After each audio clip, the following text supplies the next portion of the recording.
அஸ்ஸலாமு அலைக்கும் வரஹ்மத்துல்லாஹி வபரகாத்துஹு.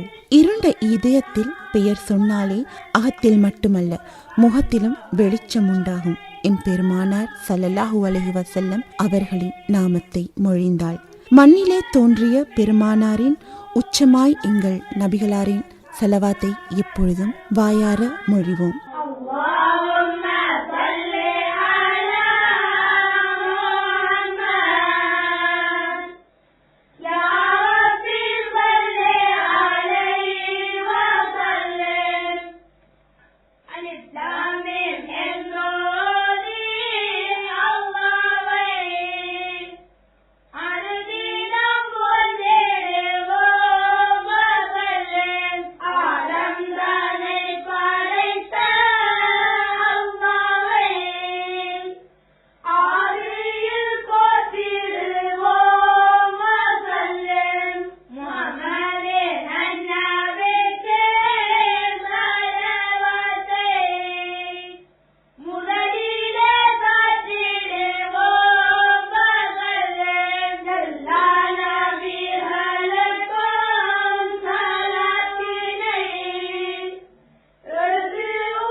வழிகாட்டியாய் தோன்றிய எம்பெருமானார் ஸல்லல்லாஹு அலைஹி வஸல்லம் அவர்களின் ஜனன தினத்தை முன்னிட்டு இன்று சிறப்பு நிகழ்ச்சியாக ஒலிக்கவிருக்கின்றது இலங்கை ஒலிபரப்பு கூட்டத்தாபன கந்தரட்ட முஸ்லிம் சேவை நிகழ்ச்சி. மீலாத் தின சிறப்பு நிகழ்ச்சியை ஆரம்பிக்க கிராத் ஒன்றை வழங்க வருகின்றார் அல் ஹாஃபிஸ் அப்துர் ரஹ்மான் அல் ஹக் கம்பல. பிஸ்மில்லாஹிர் ரஹ்மானிர் ரஹீம். إذا السماء انشقت وأذنت لربها وحقت وإذا الأرض مدت وألقت ما فيها وتخلت وأذنت لربها وحقت يا أيها الإنسان إنك كادح إلى ربك كدحا فملاقيه فأما من أوتي كتابه بيمينه فسوف يحاسب حسابا يسيرا وينقلب إلى أهله مسرورا وأما من أوتي كتابه وراء ظهره فسوف يدعو ثبورا ويصلى سعيرا إنه كان في أهله مسرورا إنه ظن أن لن يحور بلى إن ربه كان به بصيرا فلا أقسم بالشفق والليل وما وسق والقمر إذا اتسق لتركبن طبقا عن طبق فما لهم لا يؤمنون وإذا قرئ عليهم القرآن لا يسجدون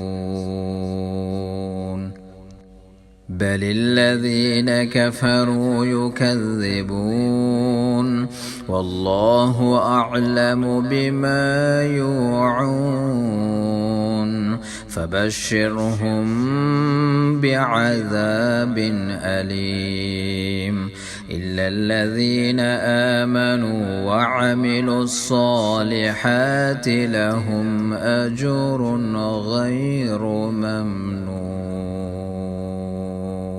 صلاة الله سلام الله على طه رسول வாழ்வியலை அழகாய் வடிவமைத்து வழிகாட்டி உலகத்தார் வியக்கத்தக்க வாழ்க்கையை எமக்கு தந்த நபிகளாரின் பிறந்த நாள் இன்று.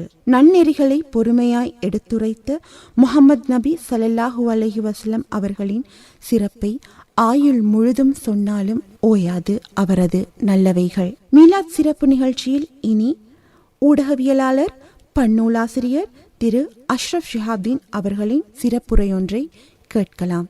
ரசூல் ஸல்லல்லாஹு அலைஹி வஸல்லம் அவர்களது காலத்தில் முஸ்லிம் பிரசாரகர்கள் அனைவரும் இஸ்லாம் சம்பந்தமான நெறிமுறைகளை நன்கு அறிந்தவர்களாக இருந்தார்கள்.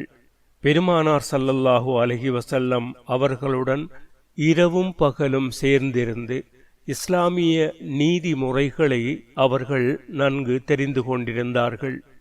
அவர்களுடைய ஒவ்வொரு செயலும் சொல்லும் பெருமானார் ஸல்லல்லாஹு அலைஹி வஸல்லம் அவர்களை பின்பற்றியவையாகவே இருந்தன. யமன் மாகாணத்தில் இஸ்லாத்தை பற்றி போதனை செய்ய முஆத் இப்னு ஜபல், அபூ மூஸல் அஸ்அரி ஆகிய 2 சஹாபிகளையும் ரசூலுல்லாஹி ஸல்லல்லாஹு அலைஹி வஸல்லம் அவர்கள் அனுப்பி வைத்தார்கள்.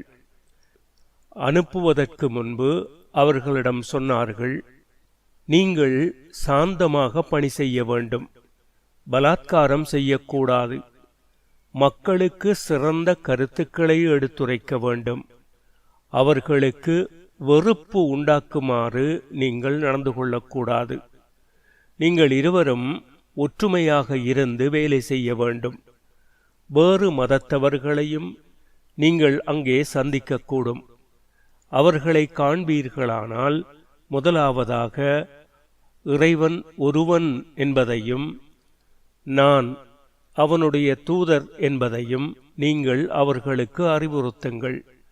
அவர்கள் அவற்றை ஒப்புக்கொண்டால் இரவிலும் பகலிலும் 5 நேர தொழுகையை இறைவன் உங்கள் மீது கடமையாக்கி இருக்கிறான் என்று கூறுங்கள். அவர்கள் அதை அங்கீகரித்த பின் தர்மம் செய்வது உங்கள் மீது கடமையாகும். உங்களில் செல்வர்களிடமிருந்து நிதி வசூலித்து ஏழைகளுக்கு கொடுக்க வேண்டும் என்று சொல்லுங்கள். எவரையும் கொடுமைப்படுத்தாதீர்கள், ஏனெனில் கொடுமைப்படுத்தப்பட்டோருடைய பிரார்த்தனைக்கும் இறைவனுக்கும் மத்தியில் திரை எதுவும் இல்லை.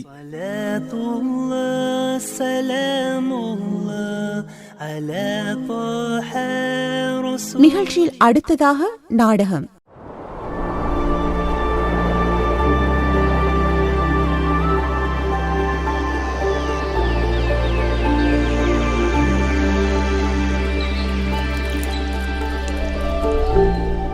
நாடகம் பாடமாய் இருக்கிறது. எழுதியவர் புத்தளம் சாலிஹ் அசீம்.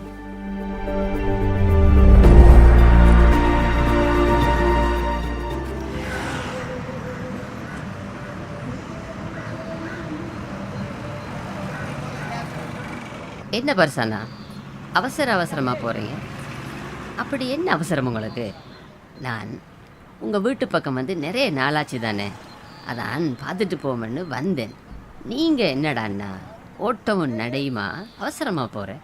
அது ஒன்றும் இல்லை மாமா, என்னோட மகனுக்கு ஜூம் கிளாஸ் இருக்கான், அதான் அதுக்காக ஒரு ஸ்மார்ட் ஃபோன் வேணும்னு மாமா வாங்கி கேட்டான். அவங்களும் வெளிநாட்டிலேருந்து காசு அனுப்பியிருந்தாங்க. கையில் வச்சுட்டு இருந்தா செலவாகிடும்னு உடனே போகிறேன். என்னவா இருந்தாலும் நமக்கு படிப்பு தானே முக்கியம். அதுக்காக எவ்வளவும் செலவழிக்கலாம், கஷ்டப்படலாம். இந்த உலகத்தில் நமக்கு எதுவுமே பெருசில்லை. நம்ம பிள்ளைங்களோட இலட்சியம், இலக்கு இதெல்லாம் தானே இருக்கணும். என்ன மாமா சிரிக்கிறீங்க? நான் என்ன ஜோக்கா சொன்னேன்? ஆமாம் புள்ள, நீங்கள் சொல்கிறது சிரிப்பாக தான் இருக்குது. உலகத்தில் உயிர் வாழ்கிறதுக்கு உணவு தேவைதான். அப்படி பல தேவைகளுக்காக படிப்பும் தேவை புள்ள. அது தவிர நம்முடைய லட்சியம், கனவு அதாக இருக்கப்படாது. அதனால தான் நம்முடைய கண்மணி நாயகம் ஸல்லல்லாஹு அலைஹி வஸல்லம் அவங்க கூறியிருக்கிறாங்க, நீங்கள் உலகத்தில் உள்ள எல்லாவற்றையும் விடவும் அதிகமான அன்பை அல்லாஹ் மீதும் அவனுடைய தூதர் மீதும் வச்சுக்கொள்ளுங்கன்னு தான் சொல்லியிருக்கிறாங்க. அதுக்கு என்ன காரணம் தெரியுமா? நம்முடைய இலட்சியம் முடிவற்ற மறுமையின் மீதும் அப்போது நமக்கு சுவனம் கிடைக்க வேண்டும் என்கின்ற ஆசையுமாகத்தான் இருக்கணும். அதான் எங்களோட கனவு பிள்ளை. அப்படி இருக்கும்போது நம்ம பிள்ளைகள செயற்பாடுகள் ஒழுக்கமுள்ளதாகவும் தீய பழக்கத்தை ஒதுக்கக்கூடியதாகவும் இல்லையெண்டா எல்லாமே தலைகீழாக மாறிடும் புள்ள.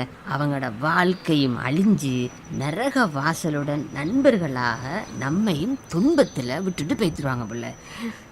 இவருக்கு நம்முடைய மகன் படிக்கிறது பொறாமை. அவருடைய மகன் உங்களவில் ஃபெயில் ஆச்சே, அதுதான். என்னுடைய மகன் படித்து முன்னுக்கு வந்துடுவாருன்னு இப்படி சொல்கிறாரு. நாம் எதுக்கு இவருக்கு விளக்கம் கொடுத்துட்டு இருப்பானே? நான் போய் நம்ம வேலையை பார்க்க வேண்டியது தான். சரி மாமா, நீங்கள் வீட்டில் இருங்க, நான் இதோ இப்போ வர்றேன். சரி சரி, போய் உங்களோட வேலையை பாருங்க புள்ள. நான் போயிட்டு இன்னொரு நாளைக்கு வாரன் புள்ள.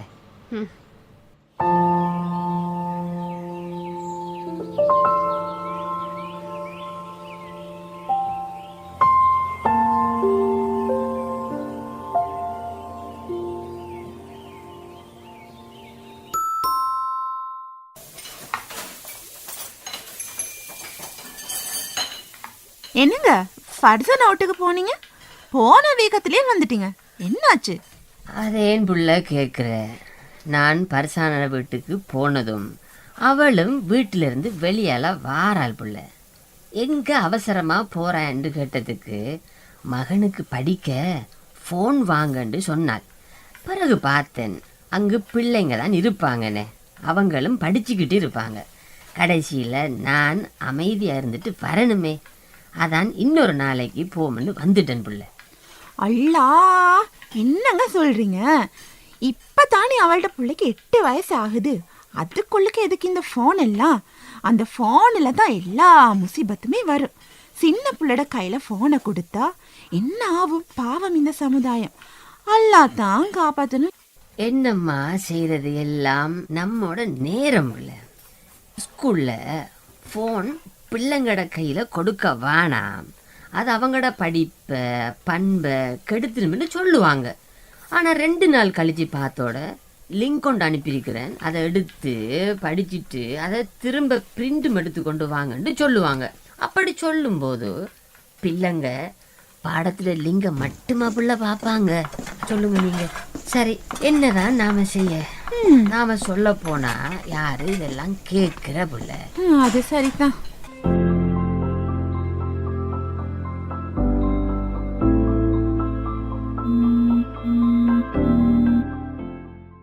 ஹலோ, சொல்லுங்க, எப்படிங்க சுகமெல்லாம்? சுகத்துக்கெல்லாம் என்ன குறைச்சல் பிள்ளை. ஓய்வுங்கிறதே இல்லை. கொஞ்சம் தூக்கம், கொஞ்சம் சாப்பாடு, நிறைய வேலைன்னு காலம் போகுது. என்ன செய்ய? அதையெல்லாம் விடுங்க. நம்ம மகனுக்கு ஃபோன் வாங்கி கொடுத்தீங்களா? எப்படி நீங்கள் வாங்கின ஃபோன் நல்லமா? அதை எங்க கேட்குறீங்க? ஃபோனை வாங்கி கொடுத்து 1 மணித்தியாலம் போகலை. நமக்கு தெரியாததெல்லாம் அவன் செஞ்சு காட்டுறான்னா பாருங்களேன். இந்த 8 வயசுல என்ன அறிவு! அதே இல்லைங்க, நான் ஃபோன் வாங்க போகும்போது மாமா வந்தார். எங்கே போகிறேன்னு கேட்கவும் விஷயத்த சொன்னேன். அதை கேட்டு அவருக்கு பொறுக்க முடியலை. பொறாமையில் இன்பம் முக்கியம் இல்லையா, மருமை தான் முக்கியமானு பிரச்சாரம் செய்கிறாரு. நான் அவருடைய ஒன்னையும் கணக்கெடுக்கலை, காதுலையும் வாங்கியும் வாங்காததுமா போயிட்டேன். அதுதான் சரி புள்ள. நம்ம பிள்ளைங்க எதிர்காலத்தில் நல்லா இருக்கணும்னு தானே நாமும் செய்கிறோம். அது அவருக்கு பொருட்களையாக்கும்.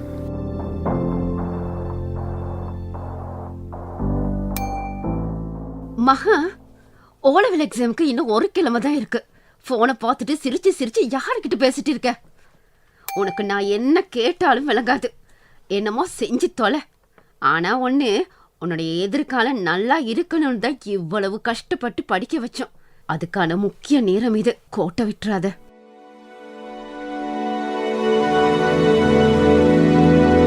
என்னக்கா கேள்விப்பட்டீங்களா விஷயத்த? என்ன மணி மொட்டையா கேள்விப்பட்டீங்களான்னு கேட்டா எனக்கு என்ன தெரியும்? எங்கட ஃபர்சானோட மகன் இருக்கிறான் தானே, பைத்தியம் பிடிச்ச மாதிரி கத்துறானா, ஓடுறானா, என்னென்னமோ பண்றானா. யா அல்லாஹ், என்ன புள்ள நீ சொல்ற? என்ன நடந்துச்சு? என்ன பைத்தியம் பிடிச்ச மாதிரியாமா? அதை எங்க கேக்குறீங்க? இவன் போன்ல யார் கூட ஒரு புள்ளையோட பேசிட்டு இருந்துக்கிறானா. திடீர்னு அந்த புள்ள பேசாம போயிருச்சான். இவன் கவலையாவி யாரடியோ ஒரு வேறு நம்பர்ல இருந்து கால் எடுத்திருக்கிறான். அப்ப அந்த புள்ள பேசிருக்கு. பேசி என்ன தெரியுமா சொல்லி இருக்குது? நான் உன்னோட பொழுதுபோக்காத்தான் பழவினே, வேற எதுவுமே இல்ல, நீ என்ன மறந்துருன்னு சொல்லிருக்குது. இத கேட்டவன் பைத்தியம் பிடிச்ச மாதிரி கத்துறானா, ஓடுறாரா, என்னென்னமோ பண்றானா பாருங்களேன். அதுதான் அப்பவே பர்சானா கிட்ட சொன்னேன் புள்ள. பிள்ளைங்களுக்கு மார்க்க கல்வி முக்கியம். அதோட குடும்பத்தோட அரவணைப்பு, அறிவுரை தேவை. தங்களுக்குடைய அதிகமான அன்பை அல்லாவுக்கு மேலேயும் நபி ஸல்லல்லாஹு அலைஹி வஸல்லம் அவர்களுக்கு மேலேயும் வைக்கணும். இல்லை, இது ஒவ்வொரு பிள்ளைக்கும் சொல்லி கொடுக்கணும். இப்போ பாரு, அவனோட மரும வாழ்க்கை கேள்விக்குறிப்பு. எதிர்காலத்தை பாரு, பூஜ்ஜியம். இந்த உலகத்துக்காக அத்தனை பேரும் ஓட்டமும் நடையுமாக அதிலேயே பிஸியாக இருக்கிறாங்க பிள்ளை. அது மட்டுமா, படிப்பு, நவீன தொழில்நுட்பம் எல்லாம் எல்லாருக்கும் தேவை. ஆனால் அவன் நம்மளை ஒரு நாளும் ஆதிக்கம் செலுத்த விடப்பட. அப்படித்தானே? இந்த சம்பவம் உங்களுக்கு மட்டுமில்லை, நமக்கு மட்டுமில்லை பிள்ளை, எல்லாருக்கும் ஒரு பாடமாக இருக்கணும். இல்லை, ஒரு பாடமாக இருக்கணும்.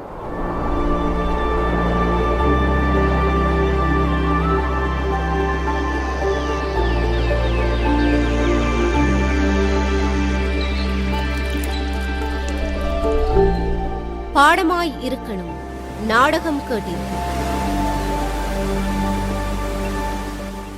எழுதியவர் புத்தளம் சாலிஹ் அசீம்.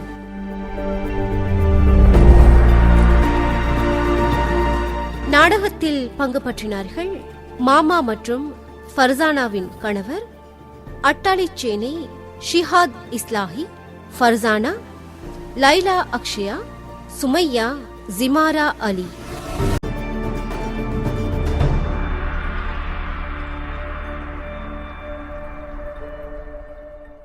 மண்ணும் விண்ணும் போற்றும் எங்கள் கண்மணி நாயகம் முஹம்மது நபி ஸல்லல்லாஹு அலைஹி வஸல்லம் அவர்கள் தோற்றம் கண்ட இந்த மாதம் வீசும் தென்றலில் கூட அத்தர் வாசம் எங்கும் வீசும். பூக்கும் பூவும் அவர் புகழ் பாடும், பூக்கும் பூவும் அவர் புகழ் பாடும். இந்நிகழ்ச்சியை இனிமையாக்க கசீதா ஒன்றை வழங்க வருகின்றார் ஜஹரா மூசா கலீம், தரம் 10, ஹிஜ்ராபுர முஸ்லிம் வித்யாலயா. أنت نور الله فجرا جئت بعد العسر يسرا ربنا علاك قدرا يا إمام الأنبياء أنت في الوجدان حي أنت للعينين ضي أنت عند الحوض ري أنت هاد وصفي يا حبيبي يا محمد يا نبي سلام عليك يا رسول سلام عليك يا حبيب سلام عليك صلوات الله عليك يا نبي سلام عليك يا رسول سلام عليك يا حبيب سلام عليك صلوات الله عليك يرتوي بالحب قلبي حب خير رسل ربي من به أبصرت دربي يا شفيعي يا رسول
எழுத்தும் அறியா நாளில் இக்ரா என்ற ஒற்றை சொல்லால் ஞானம் பெற்றார் குமார் நபி.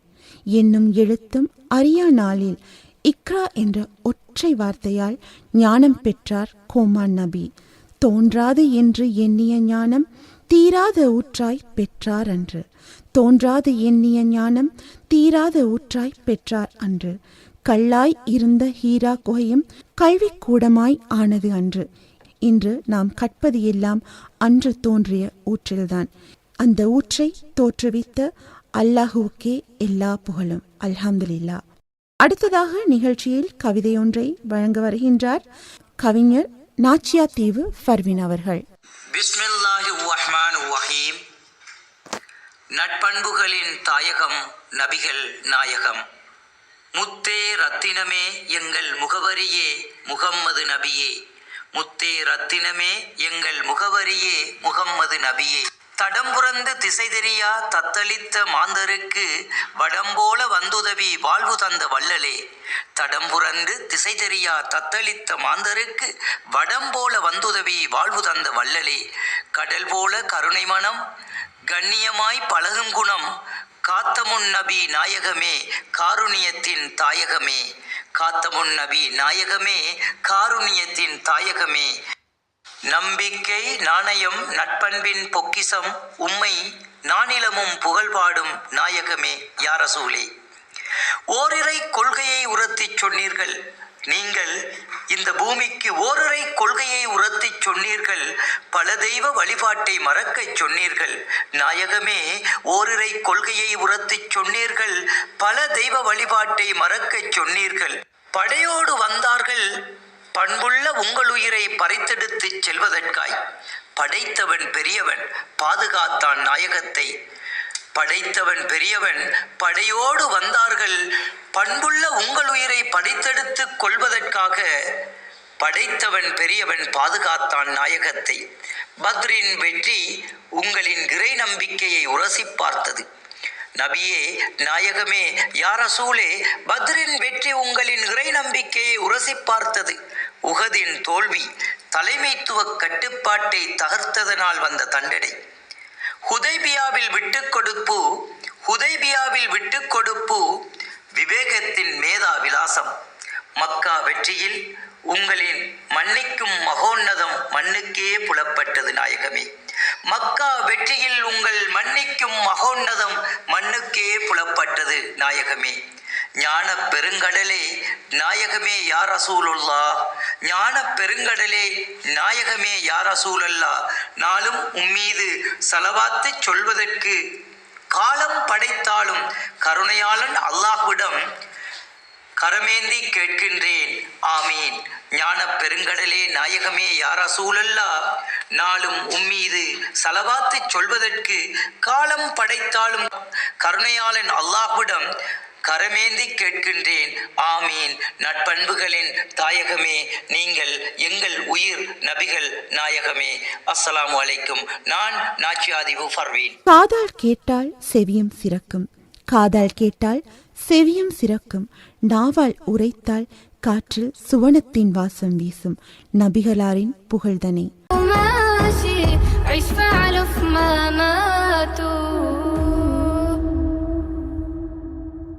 இருளை அகற்ற வந்த எம்பெருமானார் பெருமை தன்னை எங்கும் ஓதுவோம். மண்ணிலே இஸ்லாம் தந்தது அன்னாரின் பொறுமை. பாலையாய் கிடந்த பாதகர் நெஞ்சில் ஈரத்தை தந்தது அன்னலாரின் அன்பு. அன்னார் தோன்றிய சிறப்பு நாளில் மீலாத் சிறப்பு நிகழ்ச்சியாக ஒலித்தது இன்றைய நிகழ்ச்சிகள் அனைத்தும்.